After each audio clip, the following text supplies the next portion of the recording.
Siguran sam da vam se barem jednom desilo da kada upalite set-top box da vam izađe ova poruka.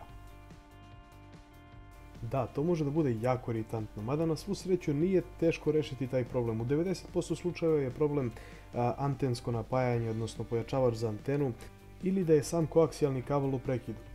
U ovom slučaju pojačavač bio u prekidu i kao što možete vidjeti u ovom delu snimka krećem sa otvaranjem samog pojačavača. Dakle, nije teško, uzmete samo šrafciger, otkačite ovu plastiku, ovu žabicu i tu odmah ispod poklopca ovog plastičnog se nalazi elektronika kao što možete vidjeti. Znači imamo dovod, jednosmjerni napon, mislim da je 12 V, nisam siguran, i tu je cela maltene elektronika. Imate deo gdje se spajaju licna, odnosno masa, i imate deo gdje se spaja ovaj pun presek provodnika.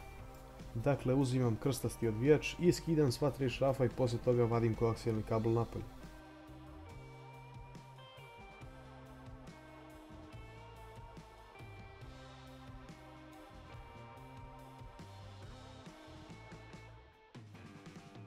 I na samom kraju ovaj pojačavač može u smeće jer na to mjesto dolazi novi pojačavač.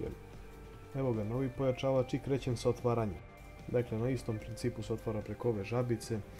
Skidamo plastiku i dočeka nas ista situacija. Dakle, mala elektronika, 12 V, mjesto za spajanje mase i mjesto za spajanje punog provodnika. Ali pre samog povezivanja rešio sam da podskratim ovaj koaksijalni kabel, pošto mi se nikako ne sviđa u kom je trenutno stanju. Dakle, uzimam sečice i jednostavno poskraćujem tu negdje na početku. Inače, primetite da ovo ne ide baš lako, baš zbog toga što su licne tu i jednostavno ne da se da se odjednom odvoji, već jednostavno moram sam malo da čupam, ali dobro, to u suštini nije toliko važno, poslije svakako licne spajam u jedan snop koji ide dole na elektroniku, direktno ima kontakt, dok ovo ide preko onog šrafa. U svakom slučaju vidjet ćete već malo kasnije. Dakle, ovdje uzimam skalper i polako skidam izolaciju da ne bih usekao slučajno licne, pošto su one odmah tu, znači bukvalno ima, ne znam, milimetar ove izolacije i odmah se tu nalaze licne. Kao što sada vidite, odmeravam prvo gdje ću da skidam izolaciju i tu držim prst i jednostavno skidam izolaciju, kao što rekoh malo pre, jako pažljivo. Kada sam isekao ovu PVC masu ili izolaciju, skidam je i tu se nalaze same licne koje odmah spajam u snop. Sljedeći korak jeste da dođemo do punog provodnika, tačnije do punog preseka provodnika, tako da moramo da skinemo ove dve izolacije.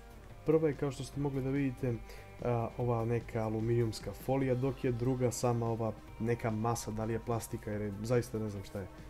Dakle, štelujem blankerice i jednostavno skidam. Sljedeći korak jeste da otpustimo ova 3 šrafa, ubacimo koaksijalni kabel, dotegnemo i problem je rešen. I kada na kraju ubacujemo sam provodnik, gledamo da pun presek prođe kroz ovaj šraf gdje ima matica dole koja ga steže i ove licne obavezno trebaju da nalegnu na svoj kontakt, tačnije ispod ovog mjesta koji steže kabel. Inače, na štampovoj ploči vidjet ćete ima sivi deo označen, tačnije to je mjesto za kontakt, gdje treba da dođu te licne. Uglavnom ovaj vrh neko odseče, neko ne, ja uglavnom volim da ostavim tako rezervu malo, uglavnom savijete ga, on ne može da se savije unutra samo od sebe, tako da neće da dođe u kontakt sa nekom elektronikom. Uglavnom bezbedno je, to ću da kažem, tako da sada vršim dotezanje samih provodnika i to bi bilo to. I naravno, na samom kraju ne smijemo da zaboravimo da vratimo ovaj plastični deo, da slučajno ne pipnemo sa strane, napravimo neki kratak spoj i onda možemo da bacimo i ovaj ispravljač. I eto ga, to je bilo to. Na kraju trebalo bi da imate sliku na ekranu, tako da to je bilo to što se tiče ove epizode. Ja se nadam da ste vi uživali, ako jeste obavezno ostavite like, a mi se vidimo u sljedećem klipu. Pozdrav!